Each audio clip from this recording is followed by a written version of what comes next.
हर हर महादेव। देवों के देव महादेव जी के चरण में प्रणाम करती हूँ, मेरा प्रणाम स्वीकार हो। गणपति ललनवा के चरण में प्रणाम करती हूँ, मेरा प्रणाम स्वीकार हो। गौरव पार्वती माता के चरण में प्रणाम करती हूँ, मेरा प्रणाम स्वीकार हो। सब गुरु भाई बहना के चरण में प्रणाम करती हूँ, मेरा प्रणाम स्वीकार हो। माता पिता के चरण में प्रणाम करती हूँ, मेरा प्रणाम स्वीकार हो। गुरु भाई बहना, मैं एक शिव चर्चा कथा सुनाने जा रही हूँ। इस कथा को पूरा सुनिए और रहस्य जानिए। हर हर महादेव, घर घर महादेव। एक राजा थे और एक रानी थी। वो राजा को संतान नहीं था। वो राजा जो थे वो बहुत बड़े पुजारी थे और रानी भी पुजारी थी। शंकर भगवान के मंदिर जाती थी और पूजा करती थी। एक दिन राजा बोले अपने पत्नी को कि अरे तू पूजा क्यों करती हो भगवान को पूजा करना छोड़ दो। किस लिए पूजा करती हो? भगवान को पूजा नहीं करो। ये रानी बोली, महाराज आप पूजा करने से क्यों मुझे मना करते हैं और क्यों नहीं पूजा करेंगे? ये राजा बोले कि तू इतना पूजा करती हो फिर भी तुम्हारा गोद सुनी है। क्यों गोद सुनी है? भगवान से पूछो और भगवान से कहो तुम्हारा गोद क्यों सुनी है। बोले कि नहीं महाराज, भगवान मुझे जरूर संतान देंगे। क्यों नहीं संतान देंगे? भगवान मुझे संतान देंगे। बोले कि ठीक है, संतान देंगे। तो ये दोनों पति पत्नी चल दिए तीर्थ यात्रा के लिए चल दिए। तो बहुत दूर चल गए, पहुंच गए कैलाश पर्वत पे, जहाँ शंकर भगवान के झोपड़ी था। वहाँ पहुँच गए दोनों राजा रानी। कैलाश पर्वत पे पहुँच गए तो वहाँ जाके और शंकर भगवान के मंदिर में सिर पटक दिए राजा रानी दोनों। जब राजा रानी दोनों पटक दिए तो ये माँ पार्वती थे, वो कहने लगे शंकर भगवान से कि महाराज आप किसी को हंसाते हैं, किसी को रुलाते हैं, ऐसा क्यों करते हैं? ऐसा क्या बात है? जो पुण्य करते हैं उसे रुलाते हैं और जो पापी रहता है उसको हंसाते हैं। ऐसा क्या बात है? ऐसा क्यों करते हैं? शंकर भगवान बोले ऐसा कोई बात नहीं है देवी। तो बोले तो फिर ये भी निसंतान क्यों है? इसका गोद सुनी क्यों है? इतना दान पुण्य करता है, इतना पूजा पाठ करता है, इसके बाद भी इसका गोद सुनी क्यों है? महादेव बोले देवी आप नहीं जानते हैं, इसको पुत्र हम दे तो कैसे दे? इसका पुत्र जो है वो 21वें साल में मृत्यु हो जाएगा इसका पुत्र को। इसीलिए इसको पुत्र हम नहीं दे रहे हैं, क्योंकि इतने बड़े राजा है, इतने बड़े पुजारी है और इतना दानी है और इसका पुत्र को मृत्यु हो जाएगा तो ये सह पाएगा? पार्वती कहते हैं कि क्यों मृत्यु हो जाएगा इसका पुत्र को? ऐसा क्या कारण है जो इसका पुत्र दीजिएगा और पुत्र को मृत्यु हो जाएगा?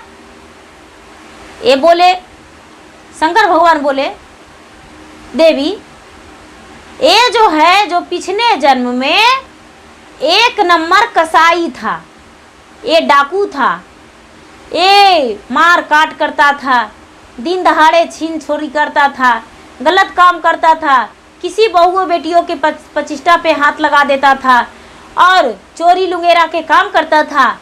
इसीलिए इसका जो है ये कर्तव्य हो रहा है। ये जो है एक कोई इंसान था, वो बहुत बड़े पुजारी था, बहुत बड़ा। उसके पिता और माता और वो लड़का तीनों मंदिर भरमने गया था। मंदिर भरमने गए थे तीनों, और मंदिर में पूजा करके और लौट रहे थे तो उनके पास बहुत से सोने चांदी रुपया था, गहने पहने हुए थे उसके माता, और कुछ पैसे भी था उनके पास। तो ये क्या किए कि उसको पिता को सबसे पहले पुत्र को अपने चाकू से तेगा से मार दिए, उसको कलेजे में तेगा से मार दिए, और उसको माता को भी मार दिए, और गहने छीन लिए, और उसको जो पिता थे उसको पिता के भी मार दिए, पिता को भी मार दिए। तो उसको जो पिता थे वो मरने से पहले इनको श्राप दिए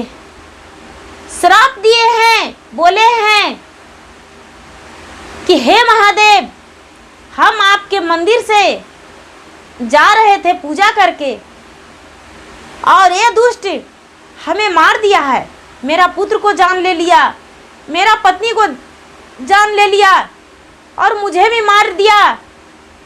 जैसे हम अपने नज़र के सामने अपने पुत्र को दम तोड़ते हुए देखे हैं, ठीक ये भी अपना पुत्र को दम तोड़ते हुए देखेगा।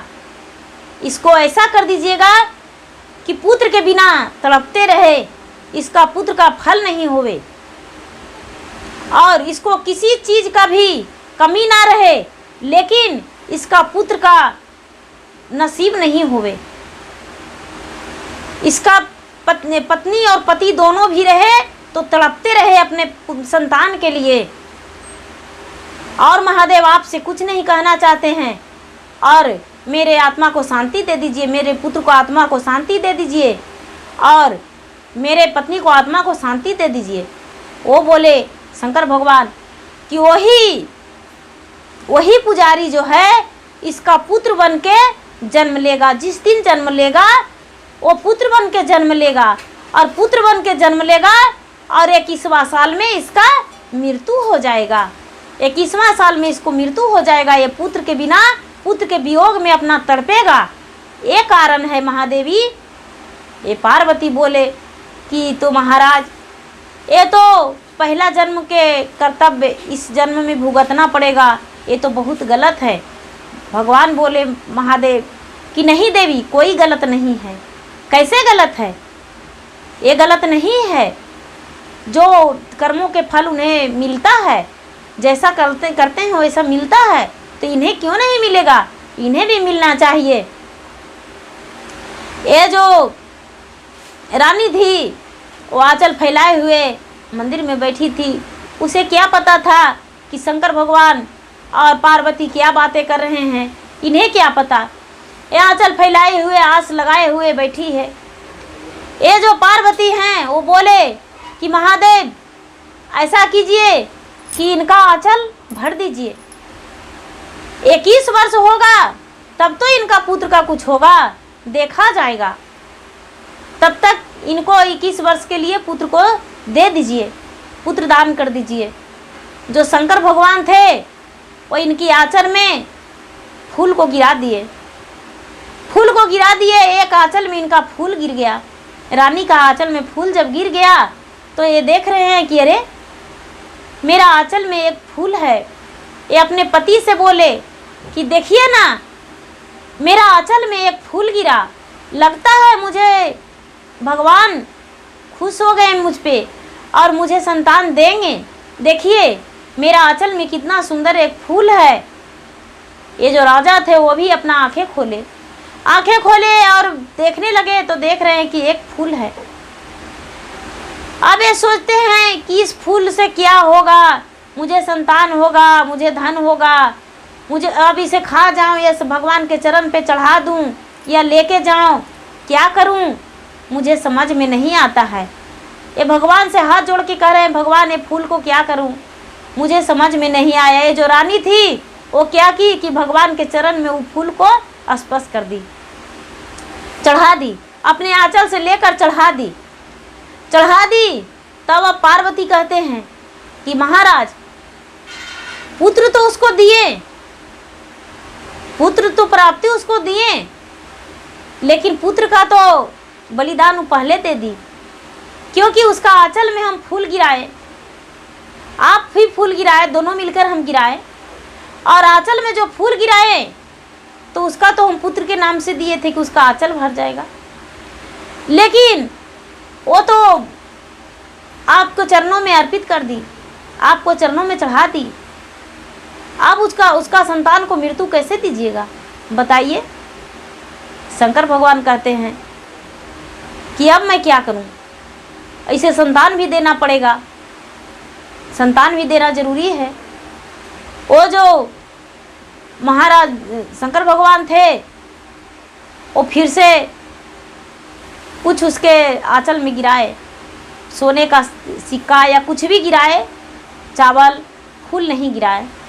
वो जब गिराए कोई द्रव गिराए तो ये जो रानी थी वो आंचल में बांध ली, आंचल में बांध ली और अपने पति से कहने लगी कि महाराज चलिए इस मंदिर से, मेरा अरमान पूरा हो गया, मेरा सोनी गोद अब नहीं रहा, मेरा गोद में भर गया है, फूल और फल सब कुछ भर गया मेरा गोद में, चलिए। वो राजा और रानी वहाँ से लौट गए, वहाँ से लौट गए, लौट कर घर आ गए। घर आ गए तो धीरे धीरे रानी गर्भवती रह गई, रानी गर्भवती रह गई। 9वां महीना में एक लड़का पैदा लिया, एक लड़का पैदा लिया, इतना सुंदर, इतना सुंदर, इतना होनहार बच्चा, इतना खुशहाल बच्चा, इतना अच्छा। बहुत राजा रानी खुश थे, बहुत खुश थे और सोचे कि चलिए खुशी है, बहुत अच्छा की बात है कि मेरा पुत्र हुआ। धीरे धीरे वो बच्चा बड़ा होने लगा, बच्चा होने लगा।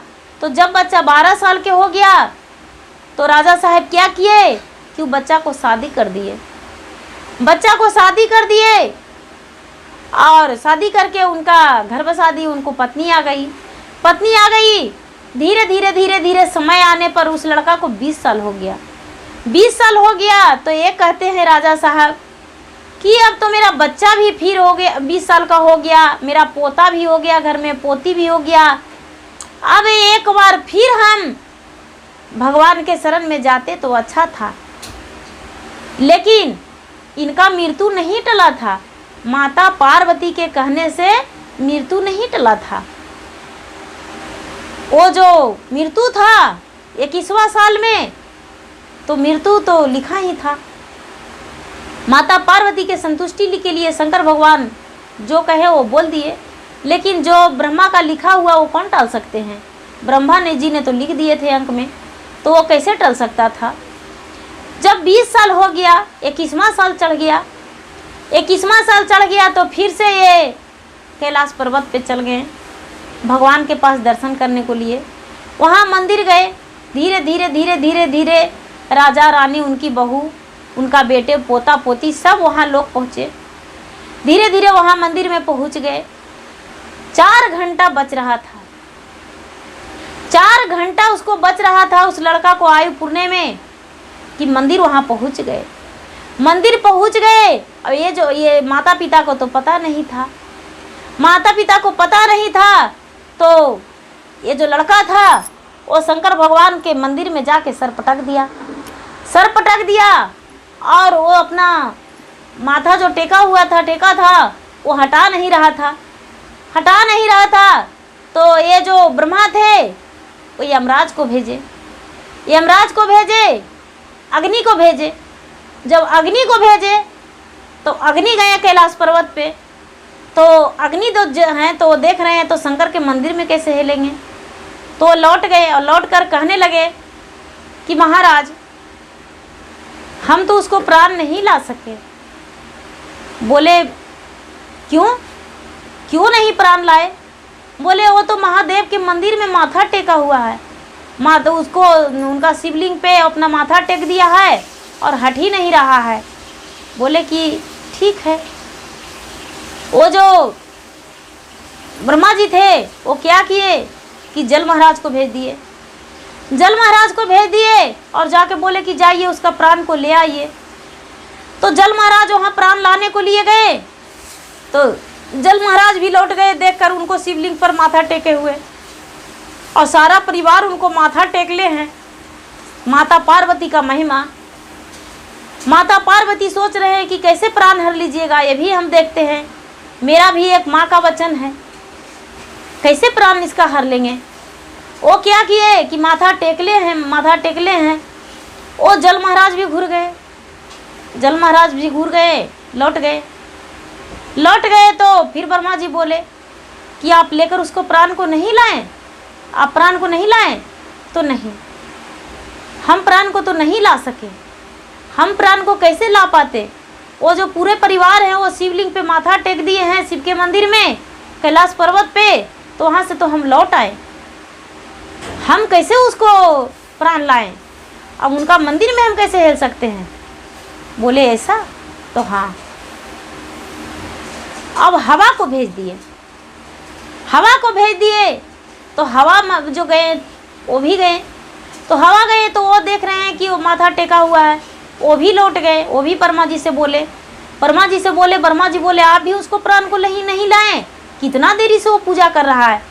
अब ब्रह्मा जी के पास सिर्फ 10-15 मिनट समय था, 10-15 मिनट समय था। जो जमराज गए तो जमराज देख रहे हैं कि अब तो यहाँ पर हम उनको कुछ कर नहीं सकते हैं। जमराज लौट गए। जमराज देखे तो बहुत अपना जान भर पूरा धूम मचाए, बहुत शोर मचाए, इतना शोर मचाए, कभी कुत्ता भूक रहा है, कभी बिलरिया भूक रही है, चिल्ला रही है, कभी गाय कर रही है, कभी हाथी पूरा चिल्ला रहा है, कभी घोड़ा चिल्ला रहा है। लेकिन 15 मिनट समय में इनका ध्यान नहीं टूटा। इतना बाघे का गूंज आया, इतना बाघ का गूंज आया, शेर का गूंज आया कि कुछ भी नहीं इनका ध्यान भटका। जब नहीं ध्यान भटका तो अब जमराज सोच रहे हैं कि अब हम किस तरह से यहाँ से शिवलिंग से माथा इनको हटाए और कैसे करके इनको प्राण को ले जाए। अब समय भी मेरे पास नहीं है। जब पूरा समय व्यर्थ हो गया, पूरा समय खत्म हो गया, तो जमराज लौट गए और जाके और ब्रह्मा जी के बोले कि महाराज हम तो उनको प्राण को नहीं ला पाए। बोले कि आप भी नहीं लाए, आप भी ऐसा ही घुर गए। बोले कि हाँ, हम भी घुर गए, क्योंकि वो जो पूरे परिवार है वो शिवलिंग पे माथा टेक दिया है और शिव मंदिर में चौबगल से माथा टेक दिया है और हट ही नहीं रहा है, तो कैसे करके लाते। ब्रह्मा जी वहाँ से खुद चल दिए। ब्रह्मा जी, सरस्वती, लक्ष्मी, विष्णु वहाँ से अपने आए तो देख रहे हैं कि ये सारा परिवार माथा टेके हुए है। समय भी खत्म हो गया, 21 साल जो उसका था पूरा होके और 22वां चढ़ गया तो दरवाजे पर मिल गए माता पार्वती मिल गए और कहने रहे हैं ब्रह्मा जी से कि महाराज कहाँ आए आप।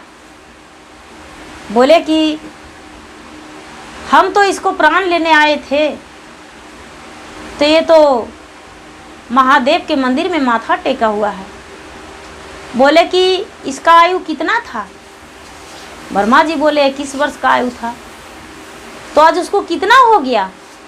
बोले कि आज तो 22 चढ़ गया। तो 22 चढ़ गया तो बताइए कि अब उसका तो मृत्यु टल गया। आप उसको नहीं ले जा सकते हैं, इसको आप नहीं ले जा सकते हैं। क्यों ले जाइएगा इसको, आप नहीं ले जाइए इसको प्राण को, और नहीं तो इसका मृत्यु दिखाइए। इसको यदि 22 साल में मृत्यु होगा तो इसको प्राण को हर लीजिए, और नहीं तो अब वापस लौट जाइए।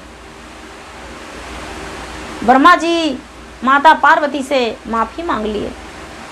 ब्रह्मा जी, विष्णु जी, लक्ष्मी सब माता पार्वती से माफ़ी मांग लिए और कहने लगे कि आप धन हैं देवी, आप धन हैं, ये आपका लीला रचाया हुआ था या महादेव का।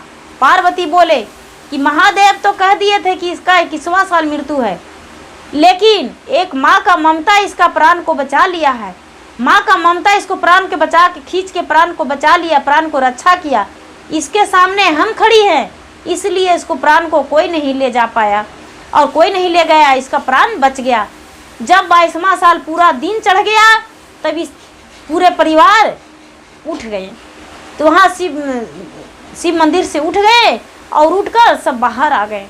बाहर आ गए तो माता पार्वती प्रकट होकर आशीर्वाद दिए और बोले कि देखिए राजा, आपका इस जन्म का कर्म आज मिला और उस जन्म का कर्म था जो बहुत बड़े आप लुटेरे थे। इतने बड़े लुटेरे थे कि किसी को भी प्रतिष्ठा पर हाथ डालते थे और लूट मार करते थे और छीन छान करते थे। किसी को शांति से आप नहीं रहने देते थे। आपका जो ये पुत्र है 21वां साल में मृत्यु था और इसका मृत्यु आज टल गया। 22वां साल चढ़ गया है, इसका मृत्यु टल गया। अब आपको किसी तरह के दिक्कत नहीं होगा, जाइए खुशी खुशी अपने परिवार के साथ रहिए। राजा बोले महारानी, हमें तो इस बात का पता नहीं था। बोले कि एक माँ का ममता जो था इसका प्राण को रक्षा किया है। हम भी एक माँ हैं, इसीलिए इसका प्राण का रक्षा किए हैं। क्योंकि आपका जो पत्नी का गोद सुनी था वो हम भरे थे, इसीलिए इसको माता हम बने।